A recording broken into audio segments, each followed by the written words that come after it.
এক একজন বলছেন এক এক কথা বলছেন, মনে হচ্ছে যে বাংলাদেশটা আর বাংলাদেশের সংবিধান কারো হাতের, মানে সংবিধানটা হলো কারো রাফ খাতা, আর দেশের মানুষ হলো গিনিপিগ, আমাদের দিয়ে পরীক্ষা নিরীক্ষা করছেন। না, সংবিধান রাফ খাতা নয়, এটা যখন তখন কিছু করা যাবে না। অনেকে বলেন কি জানেন, কি বস্তা পচা না কি জেনে বললে সংবিধান একটা বস্তা পচা সংগঠন, এই সংবিধান এই ছুঁড়ে ফেলে দিতে হবে। এই কথাগুলো কারা বলে জানেন? এই কথা বলে ওরা, যেমন যারা অনেকে আজকে মুক্তিযুদ্ধে যান নাই, বয়স থাকার পরেও মুক্তিযুদ্ধে যেতে পারেন নাই কিংবা যান নাই, তারা আগে বেড়ে মুক্তিযুদ্ধ হয়ে যান, বড় বড় মুক্তিযুদ্ধ হয়ে যান।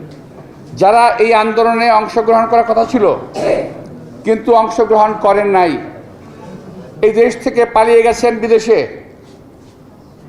দেশে এসে এখন লম্বা লম্বা কথা বলছেন।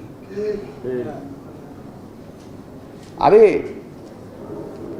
এই যে মাঝে মাঝে আরেকটা কথা বলেন না আপনারা, দ্বিতীয় স্বাধীনতা। এই যে দ্বিতীয় স্বাধীনতা, ভাই এই কথাটা আবিষ্কার করলো কে? আবিষ্কারক কে? কে বা কোন গোষ্ঠী? কেন? কিসের দ্বিতীয় স্বাধীনতা? এখন দ্বিতীয় স্বাধীনতা বলে কি করতে চান আপনারা? আমরা যদি ব্যাখ্যা করি এটা কিন্তু ব্যাখ্যা আছে। এই ব্যাখ্যা আমি এটা করতে চাই যে আপনারা স্বাধীনতার ঘোষণা জিয়া রহমানকে বাতিল করতে চান, আপনারা মুক্তিযুদ্ধকে অস্বীকার করতে চান দ্বিতীয় মুক্তিযুদ্ধ বলে, দেশের স্বাধীনতাকে অস্বীকার করতে চান দ্বিতীয় স্বাধীনতা বলে।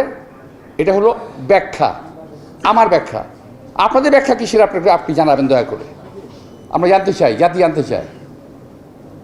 তো তারা যারা বলছিলাম যে কেউ পলাতক শ্রেষ্ঠ, কেউ পলাতক উত্তম, ওনারা দেশে ফিরে আসছেন, ফিরে এসেই লম্বা লম্বা বাকচাতুরি কথাবার্তা বলতেছেন, বিভিন্ন সংস্থার সঙ্গে কথা বলতেছেন, বিভিন্ন অ্যাম্বাসির সঙ্গে কথা বলতেছেন। এই দেশের স্বাধীনতা কোনো বাসায় বসে কিংবা কোনো অ্যাম্বাসির সঙ্গে কথা বলে স্বাধীনতার ঘোষণা হয় নাই।